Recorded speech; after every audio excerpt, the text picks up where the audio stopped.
Welcome to Missing the Mark, where we look for meaning in strange places. I'm Christopher. Hi, I'd like to give a quick little update to my video on the weakness of skepticism. Because in it, I said something which a bunch of people took some issue with, and they misunderstood what I meant. And I think for an understandable reason in retrospect. Okay, so first, here's what I said. As I said, Christianity being true, if you skip straight to Christianity, you'll save yourself a lot of time, but, you do what you can. Okay. Now, some people took this in a fideistic sense, as in, believe without reason, believe for no reason. I don't think that actually means anything. You can't believe as an act of will. It just doesn't make any sense. There's no content to that belief if you believe for no reason. You can't really be said to believe in that case. You can act as if you believe. That is to say, you can pretend to believe. That is certainly something a human being is capable of doing. And I think that in a lot of people's backgrounds, there is that sort of thing. See, I come from a much less religious background. And it seems like, especially on the internet, a lot of atheists in particular, although other people too, come from a very fundamentalist sort of background. Where, as far as I can tell, they seem to have had exchanges that went something, vaguely like this. Believe or burn. Believe what? Believe or burn. No, but what is it I'm supposed to believe in? This book, right here. See? Believe this book or burn. It's right there. I mean, I believe in it, because I see it. No! Believe in this book. This book is your Lord and Savior. Accept this book as your Lord and Savior. I'm kind of a modern American and not really an ancient Roman. So, I'm a little unclear on what this whole Lord and Savior thing even is exactly. Believe it! Believe it! Now, I may be somewhat inaccurate there. But that's my understanding of how that sort of exchange generally goes. And certainly I sympathize with the person who is on this side. I believe that's your right. Because, well, you can't believe in something where you don't even know what it is. And you can't believe in it if you have no idea why it is true. Those aren't things a human being can do. So it's sort of, I guess, just outside of my experience to mean that sort of thing, to even think about people taking something as meaning that sort of thing. So when I said, if you skip straight to Christianity, I did not mean in a fideistic sense, in a just start believing sense, because that doesn't even mean anything. You can't just start believing. Those words in that order don't have a referent in real life, even a hypothetical referent in real life. Instead, what I meant was if you put your effort into finding out whether Christianity is true now, specifically into finding out that it is true, since it is true, so that if you go investigate that now, rather than putting that off for later after learning many other different things, you will save yourself a lot of time. To some degree, I even have in mind a friend of mine who took 10 years, something like that, to come to the conclusion that Christianity is true by first studying Nietzsche quite a lot. I think it was more than 10 years, actually. But anyway, and then eventually that led her into Plato, and then Plato led her eventually to Christianity. So when I'm talking about this, I don't mean jumping to it in the sense of 5 seconds later you're a Christian. I mean, start investigating it seriously now. Start really looking into the historical claims of the resurrection. I'm going to link in the description a video by Bishop Barron where he talks about the movie The Case for Christ, where he talks about somebody who is asking hard questions, who sets out, as an atheist, to disprove to his wife Christianity. That is, to prove that Christianity is false to his wife. And so he tackles first the resurrection, starts looking into the historical claims and talking to experts and finding out things about ancient manuscripts and so on.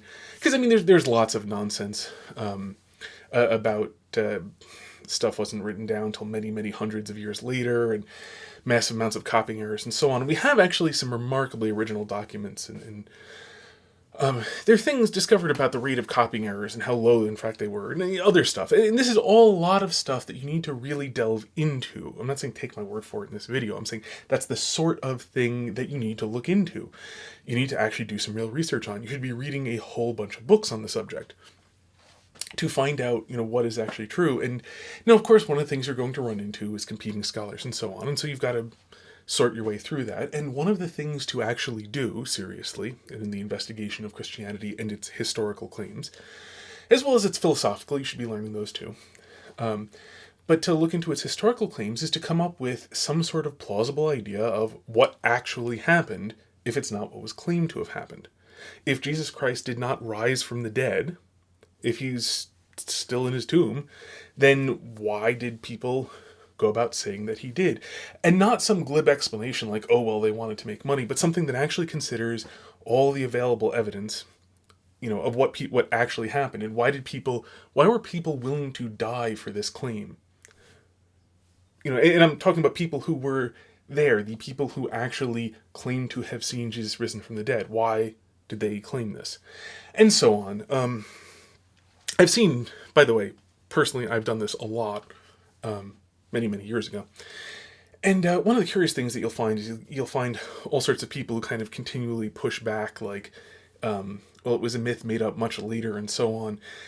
But the problem is you run into you run very, very, very fast into the historical documents of people who clearly were Christians very, very early on. And so there's this odd thing, like it kind of, so they would have to also be mythology and so on. There's an incredible amount of back catalog that has to get created. Now, none of this is an argument for the truth of Christianity. This is a description of the kinds of things you need to look into and come up to some sort of real, actual plausible conclusion on for what really specifically happened. Because, some of the people I talk to, basically, but they won't say this, seem to think that Christianity was more or less invented by a collection of rich bishops in the early Middle Ages, I suppose, when being a bishop was safe and actually probably more financially lucrative than it should have been. It might be talking the High Middle Ages. Anyhow, and of course that becomes wildly implausible in light of other evidence, but that's the problem with that sort of explanation, is that you have to keep on pushing, later and later the date when Christianity was invented until you get to a kind of ridiculous point.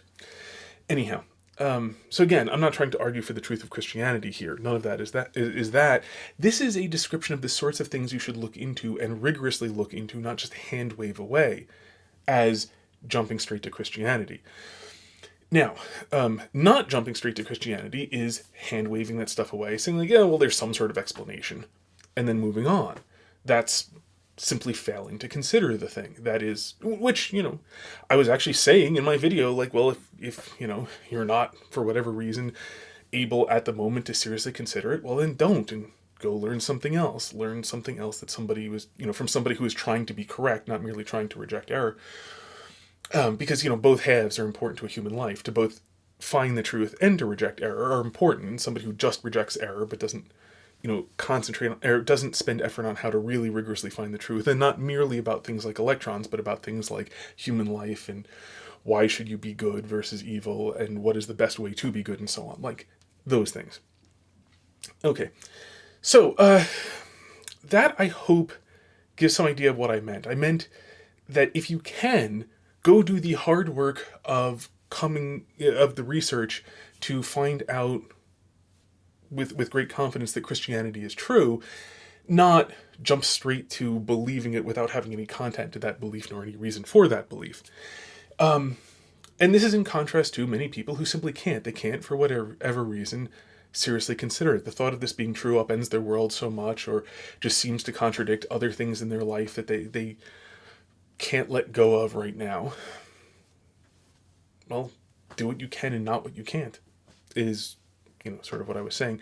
So that's the point, that if you can't, if for whatever reason you emotionally simply can't put real, genuine effort into it now, if there's simply no emotional way for you to accept the conclusion that it's true, if that's what the evidence points to, well, okay, then don't right now.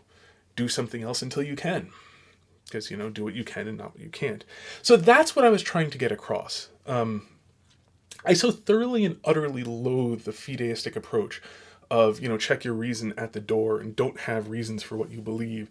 And let's pretend that that means something. Let's pretend that that's belief. And let's pretend that deciding to fit in with the culture that you're in is actually having faith in God and so on. Like that stuff is all so repugnant to me.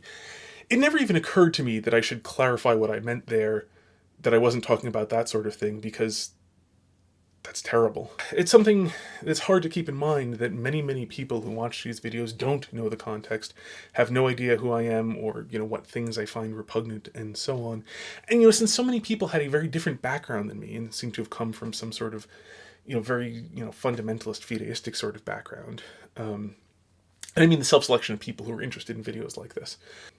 So there's sort of, I guess, to a degree, an apology that I didn't clarify at the time, because it just didn't occur to me at the time that such a clarification could possibly be necessary.